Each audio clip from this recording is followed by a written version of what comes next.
नमस्कार साथियों, आपका फिर से स्वागत है आपके अपने YouTube चैनल ITI स्टडी में। आज तक हमारा जो लेसन था वह था इंटरनल कंबशन इंजन और एक्सटर्नल कंबशन इंजन।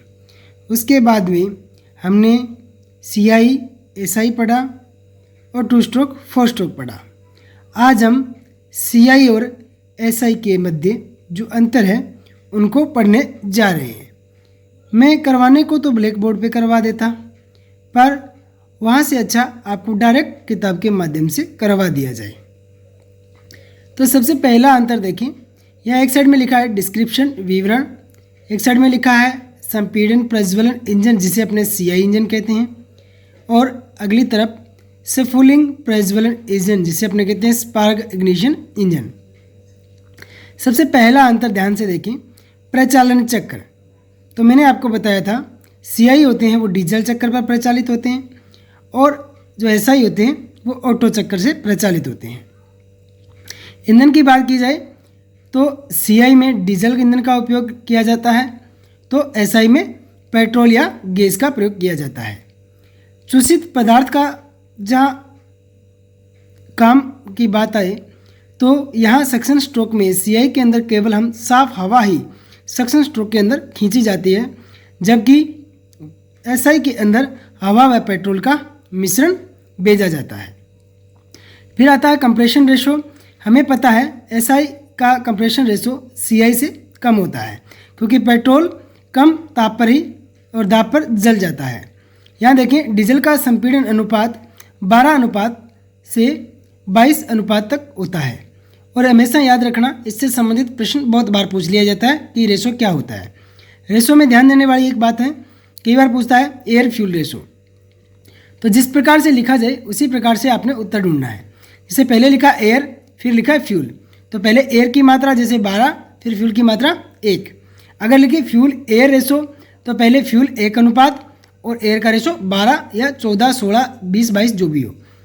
इसी तरह आगे चलते हैं कि पेट्रोल का संपीड़न अनुपात होगा 6 से 10 तक, कई जगह 12 भी दिया होता है। प्रज्वलन कैसे होता है, जो डीजल इंजन होता है या CI इंजन होता है उसमें प्रज्वलन दहन जो हम कंप्रेशन करते हैं उसके उच्च तापमान से ईंधन का दहन होता है, जबकि SI में क्या होता है स्पार्क प्लग के द्वारा। CI की बात की जाए तो इनकी प्रारंभिक लागत अधिक होती है और SI की प्रारंभिक लागत कम होती है। हमने देखा होगा डीजल के जो वाहन होते हैं महंगे आते हैं, जबकि पेट्रोल का वाहन सस्ता होता है।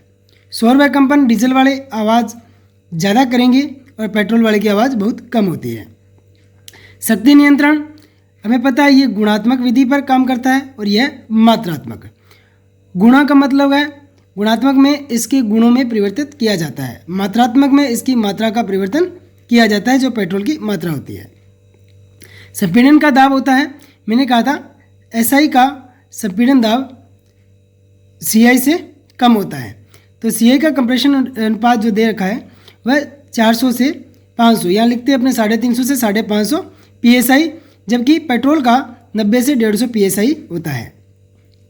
आगे देखते हैं संपीड़न ताप। CI का संपीड़न ताप अधिक होता है जबकि SI का कम होता है। परिचालन लागत की बात की जाए तो डीजल अपेक्षाकृत सस्ता होने के कारण परिचालन लागत कम आती है, उनकी प्रति किलोमीटर लागत कम रहती है, जबकि पेट्रोल महंगा होने के कारण परिचालन लागत अधिक आती है। अधिकतम गति की बात की जाए तो डीजल इंजनों की चाल कम होती है, 400 से 1500 RPM पर भी गति करते हैं, जबकि पेट्रोल इंजनों की बात की जाए तो इनकी चाल अधिक होती है और 2000 से 5000 RPM प्रति मिनट चक्कर होते हैं। चालू करने की बात आए तो यहाँ देखोगे इंजन ठंडा होने पर सर्दियों में देरी से चालू होता है और यहाँ इंजन ठंडा होने पर सर्दियों में शीघ्र चालू किया जा सकता है, क्योंकि डीजल क्या है एक भारी ईंधन है, इसलिए दिक्कत आती है। ईंधन उपभोग, इसमें ईंधन का उपभोग कम होता है और इनमें ईंधन का उपभोग अधिक होता है।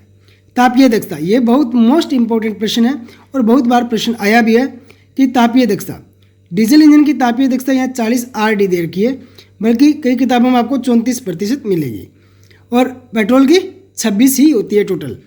तो टोटल जो हमें पावर के रूप में ऊर्जा प्राप्त होती है वह डीजल इंजन की 34 होती है और पेट्रोल की 26 होती है, यहाँ 40 और 26 दे रखा है। आगे वाला भी मोस्ट इंपॉर्टेंट प्रश्न है कि उत्सर्जित गैस डीजल जो इंजन है वो अपने एग्जिट के रूप में कार्बन डाइऑक्साइड उत्सर्जित करते हैं CO2, जबकि पेट्रोल इंजन या कार्बन मोनोऑक्साइड जिसे CO कहा जाता है। अतितापन डीजल इंजन कम अतितापित होते हैं जबकि पेट्रोल अधिक होते हैं। स्फोलिंग प्लग या अंतक्षेपक, इसमें अंतक्षेपक बहुत कम खराब होता है जबकि स्पार्क प्लग जल्दी खराब हो जाता है। एप्लीकेशन या अनुप्रयोग, हमें पता है डीजल वाहन का उपयोग भारी वाहनों जैसे ट्रक, बस, भूमि पर चलने वाली मशीनें, ट्रैक्टर आदि में काम लिया जाता है, जबकि पेट्रोल का हल्के वाहन जैसे स्कूटर, मोटरसाइकिल, कार या जीप में किया जाता है। आगे वाला हम पढ़ेंगे साथियों। चलो साथियों आगे चलते हैं। यहाँ अपने पढ़ेंगे 4 स्ट्रोक व 2 स्ट्रोक इंजनों के बीच में जो अंतर होता है या तुलना की जाती है वो करेंगे। तो मैंने जो बातें बताई है उसके अलावा कुछ अलग नहीं आएगा, फिर भी हमें इसे पढ़ लेना बहुत अच्छी बात है। तो सबसे पहले है प्रचालन एवं रचना। प्रचालन में सबसे पहले 4 स्ट्रोक का देखा जाए तो यहाँ लिखा है क्रैंकशाफ्ट के 2 चक्कर में इंजन का एक कार्यकारी चक्कर पूर्ण होता है। तो हमें पता है कि किस इंजन में 2 चक्करों में पावर मिलती है, तो हमें पता है कि 4 स्ट्रोक में मिलती है। अगर यहाँ लिखा जाए कि 1 चक्कर में पावर स्ट्रोक मिलता है या कार्यकारी चक्कर पूर्ण होता है, तो हम यहाँ देखेंगे कि यह 2 स्ट्रोक इंजन में है। 4 स्ट्रोक की बात की जाए तो इंजनों में वाल्व यंत्रावलियाँ लगी होती है, जबकि 2 स्ट्रोक में क्या होता है साथियों, 2 स्ट्रोक में सिर्फ केवल द्वार या जिसे अपने पोर्ट बोलते हैं वो लगे होते हैं। 4 स्ट्रोक इंजन की रचना जटिल होती है क्योंकि इनमें वाल्व, गियर या आदि बहुत सी चीज़ें जो लगी होती है, बल्कि इनकी रचना तुलनात्मक रूप से सरल होती है।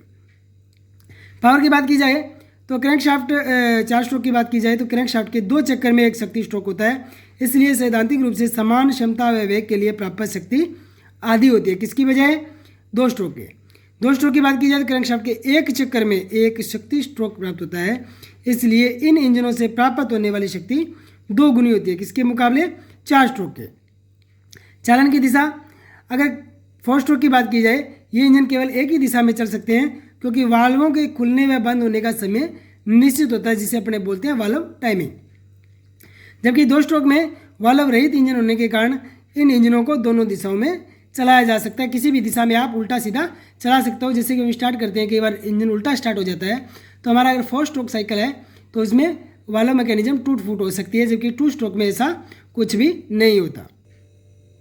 आगे बात की जाए थर्मल एफिशिएंसी, तो यहाँ 4 स्ट्रोक का संपीड़न अनुपात अधिक होने के कारण इनकी तापीय दक्षता अधिक होती है, जबकि 2 स्ट्रोक का संपीड़न अनुपात कम होता है, इसलिए इनकी तापीय दक्षता कम होती है। प्रारंभिक मूल्य व लागत की बात की जाए तो 4 स्ट्रोक में वाल्व यंत्रावलियों के होने के कारण प्रारंभिक लागत अधिक आती है, जबकि इनमें वाल्व यंत्रावलियाँ नहीं होने के कारण प्रारंभिक लागत कम होती है। चालू करने की बात की जाए तो यह आसान से स्टार्ट नहीं होते, जबकि ये अपेक्षाकृत आसान स्टार्ट हो जाते हैं। आवाज़ की बात की जाए तो 4 स्ट्रोक साइकिल इंजन है चलते समय आवाज़ कम करते हैं, जबकि 2 स्ट्रोक इंजन चलते समय आवाज़ अधिक करते हैं। देखा होगा आपने, एक बजाज या होंडा का मोटरसाइकिल है वो स्टार्ट करते हैं, एक राजदूत या सुजुकी है उसे स्टार्ट करते हैं, तो आपने देखा होगा वो अपेक्षाकृत 4 स्ट्रोक के बजाय अधिक आवाज़ करेंगे। स्थान की आवश्यकता की बात की जाए तो 4 स्ट्रोक ये इंजन अधिक भारी होते हैं तथा अधिक स्थान घेरते हैं, जबकि 2 स्ट्रोक इंजन समान शक्ति वेग के लिए इंजन हल्के होते हैं तथा कम स्थान घेरते हैं। मेंटेनेंस लागत या अनुरक्षण लागत की बात है तो यहाँ हम देखेंगे कि इनके जो 4 स्ट्रोक की लागत अधिक आती है, जबकि 2 स्ट्रोक की लागत कम आती है, क्योंकि इसमें मूविंग पार्ट बहुत कम होते हैं, क्रैंकशाफ्ट, कनेक्टिंग रोड, पिस्टन, इसके अलावा दूसरे पार्ट्स बहुत कम होते हैं। अपघर्षण या विदारण, वियर या टियर 4 स्ट्रोक में कम होता है, जबकि 2 स्ट्रोक में ज़्यादा होता है। शीतलन की आवश्यकता, 4 स्ट्रोक की बात की जाए तो शक्ति स्ट्रोकों की संख्या कम होने के कारण कम शीतलन की आवश्यकता होती है, जबकि 2 स्ट्रोक में शक्ति स्ट्रोकों की संख्या अधिक होने के कारण अधिक शीतलन की आवश्यकता होती है, क्योंकि 2 स्ट्रोक में प्रत्येक क्रैंकशाफ्ट के एक चक्कर में एक बार पावर स्ट्रोक मिल जाता है। संयंत्र की आवश्यकता, 4 स्ट्रोक की बात की जाए तो संयंत्र तेल का उपभोग कम होता है, जबकि यहाँ 2 स्ट्रोक की बात की जाए तो यहाँ उपभोग अधिक होता है, क्योंकि इसे पेट्रोल के साथ ही मिश्रण किया जाता है और वो पेट्रोल के साथ साथ खपत होता रहता है। आगे आता है वॉल्यूमेट्रिक एफिशिएंसी या आयतनिक दक्षता। तो 4 स्ट्रोक की बात की करें तो यहाँ देखेंगे इनकी अधिक होती है 4 स्ट्रोक की, और क्योंकि चार्ज प्रवेश हेतु पर्याप्त समय मिल जाता है। आयतनिक दक्षता मतलब कि जो ऊपर से पिस्टन, जब हमने टेक्निकल टर्म पढ़ाया था आपको, उसको चैप्टर को आपने देखना रिवाइज करके, तो वहाँ हम देखेंगे आयतनिक दक्षता कौन सी है, पिस्टन के TDC से BDC चलने पर जितने आयतन में हवा भरती है उसे अपने कहते हैं वॉल्यूमेट्रिक एफिशिएंसी। तो कितना आयतन था, कितनी हवा उसमें आई, उसके उससे एफिशिएंसी निकाल सकते हैं। तो यहाँ क्या होता है, समय ज़्यादा मिल जाता है तो इसकी ज़्यादा होगी, और यहाँ अपेक्षाकृत कम होती है क्योंकि चार्ज प्रवेश के लिए टाइम बहुत कम मिलता है। ओवरऑल एफिशिएंसी डीजल इंजन की या सीआई की अधिक होती है जबकि इनकी कम होती है। अतिरिक्त पुर्जों की संख्या डीजल इंजन में अधिक होते हैं या सीआई में अधिक होते हैं और एसआई में टू स्ट्रोक में कम होते हैं। इंजन का वजन सीआई जो फोर स्ट्रोक का है इसका भारी होता है और टू स्ट्रोक का हल्का होता है। कीमत की बात की जाए तो कीमत भी अधिक और कम होगी।